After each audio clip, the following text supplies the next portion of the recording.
Eto na po't na-meet ko na sa harapan ang babaeng mula sa Caloocan na kay Boss Toyo ay nagpatigil ng kalokohan. Wow!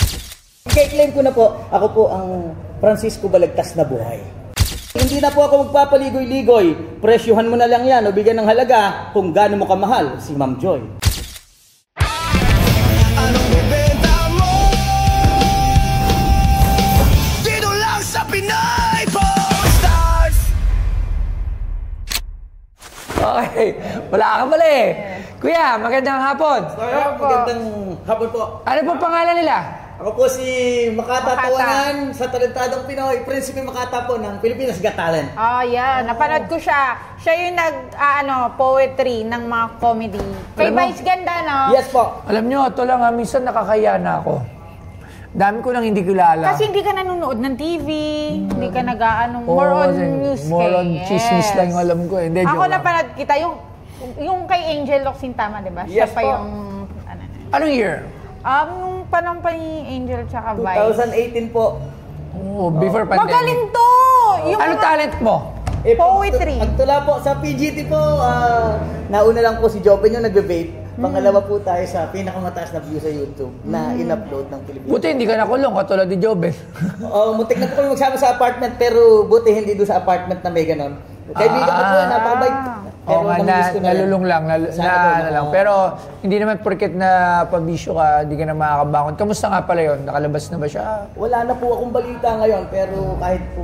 Gusto ko rin siya pumunta rito, dala niya yung bulak. Di ba bulak kasi yun? Di ba babe yun, di ba bulak yun? Napakabait po nun. Oo nga, talagang... So...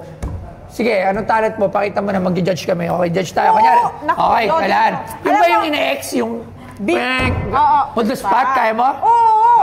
Sige, sige. kami sa prutas. Hindi! Mga ganon, pwede yun. Pinoy Pawn Stars. Sige, Pinoy Pawn. Bigyan mo kami ng isang obra mo mula sa Pinoy Pawn Star. Utol. Okay po, nandito na po ang isang museo na hindi lang basta negosyo. Kung hindi po ito ay para sa akin, para sa kanya, at para sa iyo. Kaya naman, sa lahat ng mga naghahanap ng inyong mapapagdadalhan ng isang item na talaga namang tatatak kahit kailan, umaraw man o ulan, si Boss Toyo lang ang puntahan. Ang galing ni Mark Logan! Mark Logan! Ang galing ni Mark Logan! Ang galing yan! Si Mark Logan pala to. Hindi. Congratulations. Maraming salamat po. Pasok ka na po. So, may ticket ka na. Okay? Next. Pasok na siya. Next. Kundi. Ganun yung experience nun eh, no? Opo, ako po ay 3 years old pa lang, tumutula na. Naman ako sa aking ama, yung mga kanununuan ko. At i-claim ko na po, ako po ang Francisco Balagtas na buhay. Sige. Pakita tayo. Eto na po't na-meet ko na sa harapan ang babaeng mula sa Caloocan na kay Boss Toyo ay nagpatigil ng kalokohan. Wow! Hindi dinaan sa bulahan, pero kahit saan man, siguradong sila ay may pinagsamahan. Wow! Ito po ang isang tao, napakaganda ng istorya. Kay Ma'am Joy ay hindi na kailangan pang maglitan niya sapagkat sa relo nagsimula ang kanyang magandang istorya, G-Shock, sapagkat sa kanya, G-Shock ka sa kanya. Galing ni Kuya Kim, Kuya Kim, ang daming personalidad. Kanina, Mark Logan. Ngayon, Kim Matienza. Sige. Okay, ano nang bebenta mo dito? Makata? Opo, ito po ang aking suot na salakot. Yan ba ginamit mo sa PGT? Hindi po ako nagsalakot sa PGT, sa Talentadong Pinoy po. Pero doon po sa aking mga eksena sa TV na ako'y naging news reporter. Kasi nga alam ko lang. 3 years po ako sa news, umaga, tanghali at gabi sa TV5. I-claim ko na rin po na siguro sa television po, ako po ang pinakamadalas na magsalakot sa television at sa events. At nakasalakot din po ako nang ako po ang kauna-unahan naman bilang reporter na makapag-air ng live sa isang umaandar na tren na bangka at saka nasasakyan. Nakasalakot? Dahil, na nakasalakot. Na hindi natatanggal? Hindi natatanggal Hindi ko na po kailangan lagyan ng tali Hindi naman po umalis. Para pong si Ma'am Joy, kahit hindi mo talian, nabalik. Butcher. Din sa'yo ng malaki. Butcher. Ayan. Okay, so yan ang ibebenta mo probably. Hindi po ito Pero hindi. alam niyo po, yung salakot lagi kong gamit Napanood ko po sa vlog niyo kay Sir Julius Babaw ba? Ito po. Di ba? Ito kayo po ni Sir Rudy. Pumupunta pa kayo sa harapan, mapanood nyo lang Mocha Girl. Ay, oo. Naalala ko yan. Salakot din po ako dyan. Ayan. Naalala ko sa kawit yun no? Opo. Kawit.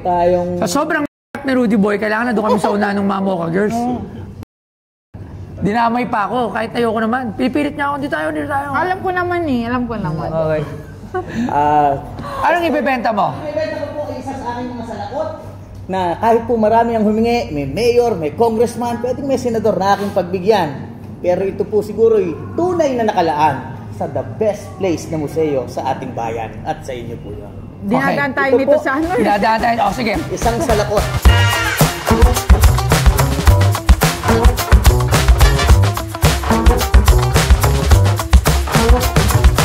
Alam mo ba, si Makata Tawanan o Ferdinand Principe Makata Clemente ay isang makata at performer mula Bulacan na sumikat bilang Hall of Famer sa talentadong Pinoy dahil sa kanyang spoken poetry na nakakatawa pero may dalang aral. Bukod sa entablado, naging bahagi rin siya ng mga programa sa TV5 tulad ng Balitaang Tapat at Good Morning Club. Hanggang ngayon, patuloy niyang ibinabahagi ang kanyang mga tula at videos sa social media. Nakakatuwa, nakaka-inspire at laging may kurot ng katotohanan. Sa PP Stars, binibenta ngayon ang salakot na may pirma ni Kobe Bryant. Hindi lang ito simpleng gamit. Ito ang iconic na kasuotan ni Makata Tawanan na madalas niyang suot sa kanyang mga performance sa talentadong Pinoy at iba pa. Ako'y iyong napahanga Opo. sa iyong angkin na katalinuhan at sa pagbubuo at konstruktura ng iyong mga salita at mga patinig at ako'y namangha sa iyong kagalingan. Nawa, ikaw'y umalis na sa aking harapan. Okay, next, ano po yan? Pagdating po sa basketball, alam ko po na hindi ko mapapangunahan kung sino ang iyong isasagot, kung sino ba ang GOAT. Pero pagdating sa babae, alam mo kung sino ang GOAT, si MJ, Mary Joy. Oh, tama, ang galing, ang galing. Okay po. Ito po ay 2011 na pirmahan ng isang iniidolo ng buong sandaigdigan pagdating sa basketball na larangan, the Black Mamba. Ako po ay si Mamba Balagtas. Kaya po, yan po ay napirmahan niya. Ang aking katanungan, Sino to? saan ho ninyo ito natagpuan at ito ay nakuha? Ako po ay may patunay, Wastoyo, may video po ako. Ang video pong ito ay talaga namang iningatan ko. At ang eksena po, tapos na po ang kanilang All-Star Game sa Araneta Coliseum. Si Black Mamba po ay nasa gitna, nakaikot po ng lubid, bawal lapitan ng kahit sino. Pero nung iwinagayway ko po yan, at saka yung aking pentel pen, si Black Mamba po hindi nagdalawang isip, lumapit sa akin. So ito po ang kwento ng salakot na yan dahil alam ko pong lugar mo, hindi lamang nakatingin kung ano ba yung bagay na ibinebenta, kung di sa kwento na nasa likod nito. Tama po kayo dyan, Makata. Sa big dome ng bansa, si Kobe nasa gitna. Gusto mang lapitan, ngunit paano kaya? May lubid na harang at may marshals pa nga, makapagpapirma, suntok sa buwan yata. Pero sadyang iba, itong si Black Mamba, siya mismo ang lumapit nang ako'y makita. Tirang bahala ko'y swerteng nakatsamba, sa lakot ko'y lalo pang nagkahalaga. Siyempre tuwang-tuwa ang inyong Makata, di na kinailangan Ingles na salita. Butit ang hiling ko'y kanyang nahalata, lapit na rin ang fans at nagbabalita. Kaya nga sa laro, hirap mapataob. Pagkat ang best move niya'y kababa ang loob. Pusong sa basketball, legacy ang handog na di mabubura ng isang pagsabog. Magaling, magaling. Alam niyo, magaling talaga siya. Galing niya. Ako nakikipag-sabayan ako si komedyante, pero napakagaling niya. At bilib ako dyan sa'yo, kuya. Ilan taon na si Kuya Makata? Ako po ay 42 po. Matanda pa pala ako sa'yo. Kuya mo pala ako. Ako pala, actually, ako nagturo sa kanya ng mga ganyan dati. Ako, 42. Ano sa kanya? Siya po. Okay. At kilala ko po ang kanyang kasaysayan, na aking hinahangan at aking pinagmamalaki, mga kapiling. Sa araw na ito, ang aking hiling, ang sabi mo po sa isang vlog, ikaw ay ampon. Hanggang ngayon, ikaw po ay ampon. Ampon Star King. Bilib ako sa iyo mga tugmaan, kakaiba ka pwede nga sa flip top. Boss Ari, kunin mo na to, yung laban mo na to kay Sibil. Alright. So, dahil lang, tanong ko lang, ba't yung mga salakot mo ganda na, kasi Para kasi sa ulo. Opo, iba-iba po ng gawa. Ang alam ko po sa lalawigan ng Abra yan gawa. Matibay kaya po. Abra, Ngayon po, Tingnan wala na natin. daw pong gumagawa ng... Pwede ba suotin? Yes po. Kasi ba usual yung wala Ay, yung hindi, ganito? sakto nga sa Oo nga, ulo. meron ngayon lang. Hindi ko alam na ganito. Kasi parang di ba yung nabibili sa palengke sa salakot yung ginagamit sa school. Wala namang ganito, no? Di ba? Ganito lang. Opo, iba-iba po nangyari eh. Galing. Okay. So, magkano mo naman to? Problema lang dito. Sige, magkano mo na? Bastoyo, ako po'y si Makata na dito ay tumuloy At sa yung programa ay pinadaloy, hindi na po ako magpapaligoy-ligoy. Presyuhan mo na lang yan o bigyan ng halaga kung gaano mo kamahal si Ma'am Joy. Hindi, ganito. Ikaw ay sadyang matalino. Ika'y pinanganak na maraming ideya. At naisip mo pa rin yung ganyang mga kataga na binato sa akin. At dahil na mahal ko si Joy ay walang halaga, walang katumbas na halaga. Purong pagmamahal lang. Kaya ang ibibigay ko sa'yo dito ay purong pagmamahal din. Palakpakan! Sana'y natuwa ka sa aking kasagutan. Mukhang hindi siya natuwa. Konektado po tayo. Ito po kay Black Mamba. Ako po si Mamba Balagtas. Bumurawot. Mamba Barat. Nakakatawa. Pero magkano nga? Bastoyo ay sa totoo lang po, tapatan na. Yan po ay walang kasing halaga pagdating sa presyo. Ako naman po ay talagang hangad ko lang mapag-aral ko yung aking anak na magka-college na po next year. Kung ako lang ay maluwag ngayon, iyan po ibibigay ko na lang sa iyo dahil gusto kong dito ito makita ng mga tao. Bibigyan na kita ng idea. Okay, ito, depende yan din sa ginagamit kung ang pirma nga po niya, sa sariling gamit niya ay siguradong napakataas. Pero kung ito ay isang kagamitan na pinapirma natin kay Kobe Bryant lamang, ito ay babaksak sa presyo ng pirma ni Kobe Bryant. At ito ay ating aalamin sa ating kasama na walang iba, si Sir Kyle. Yan. Pasok! Sir Kyle, dapat makata ka rin magsasalita, Ay, maka-rapper, artist yan. Huwag ka mag-English kasi English. Huwag English, Tagalog lang. Retired na tayo sa ganyan. Pero, ano ba ito? It's, sa lakot niya yan. Okay. Tapos, nung nakita yung video, pinapirma, kasi reporter siya ng TV5. Okay. Media, part of the May media. proof siya na napanood niyo na. Yes, talaga. Tsaka legit naman talaga. An autograph with no authentication is worth the ink only. Yun ang sa mga kolektor. Pero since siya naman yung may-ari, hindi kagaya ng mga iba natin, kaibigan ng kaibigan ng kaibigan. And siya talaga nagpapirma. And may video siya and may provenance. So unquestionable na. Ngayon, sa experience ko, may mga nangyari na siya talaga yung nagpapirma. Pero dahil sobrang, wag na lang siya. Yung tao na yon ang nagpapirma. Pero dahil sobrang idol niya yung tao na yon, tinago niya yun at gumawa siya ng isa pa. Para ilabas. Para ibenta. At yung sa kanya na yon, to the grave, sa kanya na yon. Pero the reason why sinasabi ko sa inyo, dun sa video, kukumpara nyo lang kung etong linya na to, yan. Makikita nyo yun later on na, ang tawag ng photo comparison lang. Photo match pala, sorry, photo match. So this will definitely not be a 10 na kasi naputol doon mismo sa, putol siya doon sa pentel So mga 9 na lang yan or 8. Pero still, authentic Authentic. Sabay ko doon kasi pala ko paano yung Kobe shoes. Ay ba Kobe shoes? Oo, pwede sabay. Worn niya. Oo, pwede isabay yun.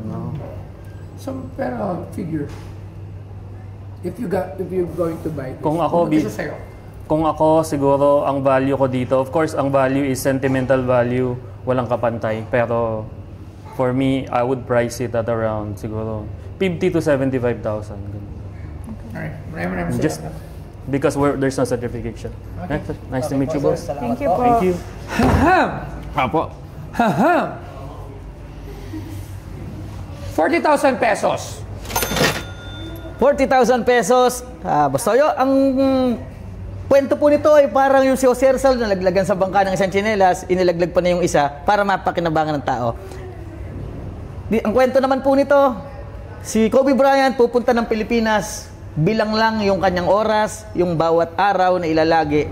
May isa siyang ginawa sa loob ng 1 minuto na wala sa plano. Yung lapitan ng isang taong hindi niya alam kung sino at alam niya pag nilapitan niya mas maaabala pa siya dahil lalapit ang mga tao. Pero hindi siya nagdalawang isip. Pagpapakitang tunay na ganon ang Kobe Bryant. At sa lahat ng mga mayayabang ngayon, na MVP ka lang ng barangay, ang hangas mo na, hindi ka ba pumapansin. Pero tingnan mo, Kobe Bryant na yan. Ganun pa ang ginawa. Pangalawa po, habang nabubuhay po ako, ang agenda ko po ay makapagpapirma pa sa mga sikat na NBA players. Kay James Harden, kay LeBron James, at kay Michael Jordan. magagawa ko po yun. Pero yung makapagpapirma pa po ng isa pang salakot kay Kobe Bryant, yan po ang hindi ko na magagawa. Okay. Sa haba-haba ng posisyon, Opo.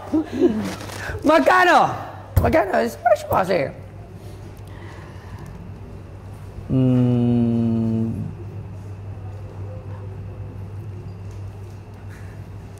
Nangagan tayo. Basta yung po 24, mukhang symbolic naman sa'yo. Dahil 24 years old ka nung nagbago. Yung 8 din, symbolic din dahil yan ang kumpletong letra ng Boss Toyo.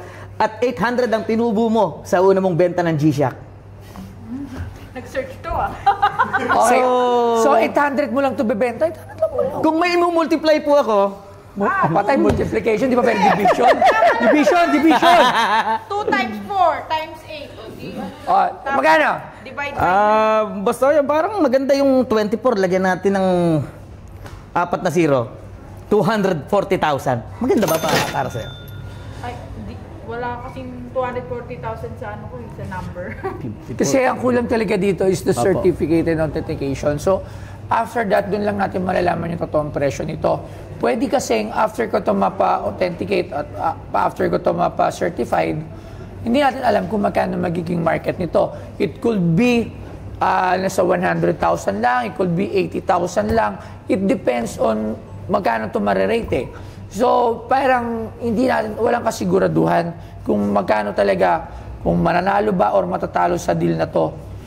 So, I'm just taking risks here without the proper documentation. Also, meron lang tayo ng photo comparison, yung photo match na nagmamatch naman at legit naman na pirma to ni Kobe. So, siguro, I will take a risk as 55,000. Gustoyo, sabi ko nga po, yan naman ay pwede ko talagang ibigay sa'yo. Wala pong problema. Actually po, kung sakali man, talagang kahit nga po ngayon, talagang pwede ko siyang ibigay sa'yo. Pautangin mo na lang ako. Pero maganda pa rin yung, siyempre, gusto ko rin ma-experience yung nakabili ka sa akin ng isang bagay na talaga pong pinakamamahal ko yan eh. Kung mapapansin niyo po, pwede ko yan talagang ibigay sa isang pinag-showan ko para bigyan ako ng bonus on the spot. Pero siguro po, nakalaan talaga sa inyo eh. Ang dami na pong pinag-iwan ng bahay nito. Magkano yung last? Ang last po, siguro po, Boss Toyo, dahil talaga naman tayo lahat nagmamahal kay Black Mamba, hindi natin na-connect sa 8, hindi natin na-connect sa 24, i-connect po natin sa isang bagay na legacy pa rin niya at hindi ganong pansin ng tao para mas maalala. I-multiply po natin sa 1,000 yung pinakamataas na score niya o pangalawang pinakamataas sa kasaysayan ng NBA. Kano yun? 81? 81 points, 81,000, Boss Toyo. Alam ko kung para tumatak, mas maalala. 81,000. Opo. Para po, bakit 81,000? Kasi yun yung score. So, para po sa kaalaman ng mga hindi nakakaalam. Ito ay gamit ni Black Mamba. Pero tandaan nyo, lagi nyo tatandaan na ako po ay si Mamba. Mamba Barat. Kaya 65 at 65,000. Tingin ko is a fair price for both of us. Sige, ako nga try ko. Okay, tapos. Alright, 65 yun lang pala. Ang dami pagtula-tula. Maraming salamat, Makata. Maraming salamat po, Boss Toyo. 65,000. Sige po, maraming salamat po. Magandang araw po. Ako po si Prinsipe Makata o si Makata Tawanan ng Talentadong Pinoy. Isang malaking pasasalamat po dahil na-meet ko na po ang aking iniidolo. Hindi lamang po sa husay ng pagpapasaya ng mga tao, husay sa pagmamanage ng negosyo, kung hindi po bilang isang inspirasyon sa buong nasyon. Kung ano po ang pinagdaanan na noon, ngayon po ay talaga namang hinahangaan na ng kahit sino. Maraming salamat po, Boss Toyo at kay Ma'am Joy. Ang akin pong pinakaiingatang bagay ay kampante na ako. Umulan, bumaha, bumagyo, nasa ligtas na lugar. At yan po ay sa nag-iisang PP Star Incorporated.